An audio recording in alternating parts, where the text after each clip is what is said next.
Dogworks Radio is sponsored by Alaska Dogworks. Check out their website at alaskadogworks.com. This episode of the podcast is brought to you by First Paw Coffee Company, specializing in private label premium blend coffee. If you're serious about coffee, you should check it out. First Paw Coffee's passion is high-quality, small-batch roasted coffee. They take the extra time to taste and get everything perfect before they release new blends. They aim to bring you a cup of happiness each time you pour yourself some coffee. Find out more at ak.dog/free and enter for a chance to win some First Paw Coffee prizes, a book from our collection, and tote bag. One winner will be selected at random each month. That's ak.dog/free. Hello and welcome to Dogworks Radio. This is your host, Michelle, and I am here with my co-host and husband, Robert, and we're going to talk to you about some of the most important dogs in United States history. We dropped part 1 of this list on a previous show. If you haven't listened to it yet, do us a favor and head on over to our website, dogworksradio.com, and check it out. We talked about Millie, Chips, Rin Tin Tin, 2 dogs named Pal, and even the little dog that played Toto. Today, we are going to take a deeper dive and talk about dogs named Lex, Apollo, Sinbad, and even the big red dog, Clifford. From First Paw Media, sponsored by Alaska Dogworks Professional Canine Training Center in Anchorage, Alaska. This is Dogworks Radio, committed to families and their dogs to build lifelong and fulfilling relationships. Visit our website at dogworksradio.com. Now here are your hosts, Robert and Michelle Forto. This is Robert, and we're going to start off by talking about a dog named Lex. Not only is Lex the military dog a hero, but his story is also a pleasant reminder of the loyalty of canine companions. While deployed in Iraq as part of an explosives detection team for the 3rd Reconnaissance Battalion, Lex and his Marine Corps handler, Corporal Dustin J. Lee, got caught in a rocket attack, leaving Lee dead and Lex severely wounded. However, Lex refused to leave his owner's side. And it was only when he was physically dragged away that he actually did. Because of his unique situation, Lex became the first physically fit military dog to be granted an early retirement. And he lived out the rest of his days with his former handler's family until his death in 2012. As you know, Robert, we have the 9/11 crew, a group of sled dogs that were born on September 11th that we named in honor of those dogs that worked during the tragedy. The next dog on the list is Apollo. We have an Apollo too, named after this dog. After news broke about the attacks at the World Trade Center on September 11, 2001, Apollo was the first search and rescue dog to arrive at the South Tower alongside his handler Peter Davis. Risking his own life to save the wounded, Apollo dragged victims of the attack out of harm's way, dodging debris and flames as he worked. The tenacious animal worked 18 hours a day for weeks and, as a thank you for his efforts, received the American Kennel Club ACE Award in 2001 and the Dickin Medal in 2002. Next up is Sinbad. No, not the comedian. Sinbad the Sailor was a member of the United States Coast Guard Campbell crew, though his enlistment was entirely by accident. The night before the Coast Guard ship set sail from New York, one of the crew members, A.A. Roth, tried to gift his girlfriend a new puppy, only to realize that her building did not allow dogs. Unsure of what to do with the dog, Roth decided to bring him along, and luckily the rest of the crew quickly took to this mutt, making him their new mascot.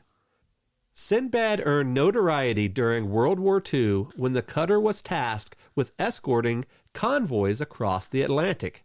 During this time, Campbell got into a tiff with the German submarine that ended up sinking the American ship. and when essential members of the crew were left aboard for the tow ride home, Sinbad was included as a symbol for good luck.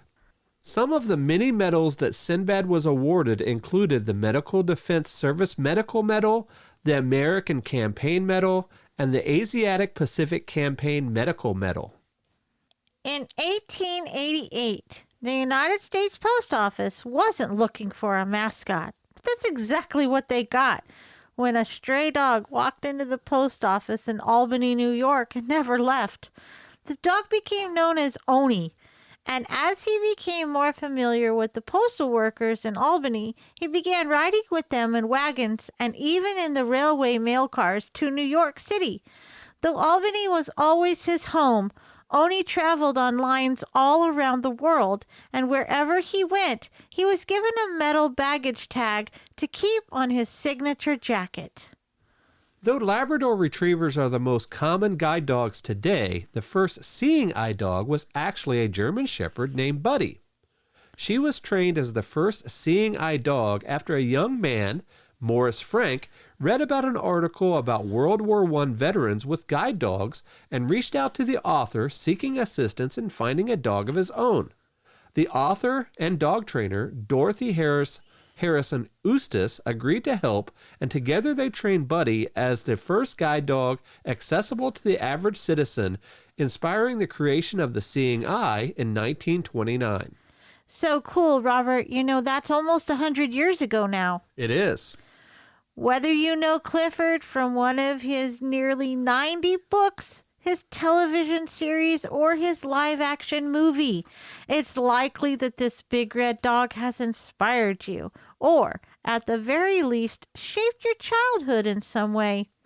With his first book, Clifford the Big Red Dog, appearing on shelves in 1963, Clifford and author Norman Bridwell are credited as establishing Scholastic Books as a top-tier publishing house, and Scholastic has honored the big dog's contributions by making him the mascot of the publishing company.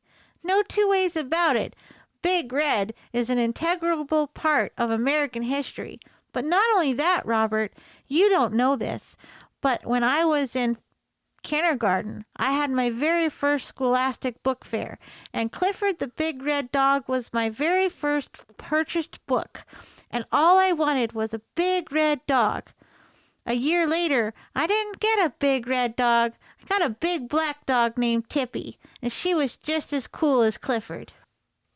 I've heard the stories about Tippy. Most people probably wouldn't put their fate of their community in the hands or their paws of a dog, but that's exactly what Sunol, California did when they elected Bosco Ramos as their honorary mayor. From 1981 until 1994, Bosco Ramos, a black Labrador Retriever and Rottweiler mix, served his sunny city well, though he never actually passed any legislation. He did, however, appear on the game show Third Degree and even brought his small community international notoriety when the Daily Star covered his stint in office, calling Sunol the wackiest town in the world. We're going to take a quick break, but we'll be right back. So earlier you learned about First Paw Coffee Company, and now I'm going to tell you about its Tail Wagger Blend. First Paw Coffee Company's Tail Wagger Blend is their first offering, and its name and label were crowdsourced from their Facebook fans. How cool is that? The Tail Wagger Blend is a private label premium blend that was developed just for them. It is a medium roast from Colombian beans with tastes of Brazil nuts, grapefruit, and oak. Be sure to go to ak.dog/free and enter to win a bunch of cool prizes. That's ak.dog/free. Wow, Robert, we've talked about a bunch of cool dogs so far. Who was your favorite? Mine has to be Clifford, the big red dog. Mine is probably Oni. He showed up and just never left the post office. He was probably just tired of waiting in line. I'm sure he was just looking for a morsel of lunch meat. Who's up next, Michelle? Well, let's see. Here is another one of the 911 dogs. Her name is Britannia. We have one named Britannia too, and we call her Bree Bree for short. She is currently working as a service dog for a young man in Utah. But our dog's namesake was pivotal in the 9/11 disaster. Britannia was one of the 300 or so search dogs tasked with helping out after the 9/11 attacks, and she was also the last of all the rescue canines to pass away. Having recently died in 2016 at the ripe age of 16, the September 11 rescue mission was Britannia's first ever, and her usefulness at Ground Zero paved the way for her future success during Hurricane Katrina and Hurricane Ivan. The next dog up is another presidential dog. Did you know that President Trump is the only sitting president in a very long time that did not have a dog in the White House? Politics aside, Charlie Kennedy was the canine son of President John F. Kennedy and a gift from him from his wife, Jackie Kennedy, while running for office. Though JFK had several dogs, it was Charlie who made the biggest impact on history, seeing it was the Welsh Terrier who sat on the president's lap while he decided what to do about the missiles in Cuba. Reportedly, Charlie's presence calmed his owner, and many attribute him for being in the room to JFK's successful handling of the missile crisis. However, famous the dogs of the White House are now, it's nothing compared to President Warren G. Harding's Laddie Boy. According to Smithsonian, the Airedale Terrier was reported on in the newspapers frequently, with the dog tagging along to golf outings, cabinet meetings, and fundraising events.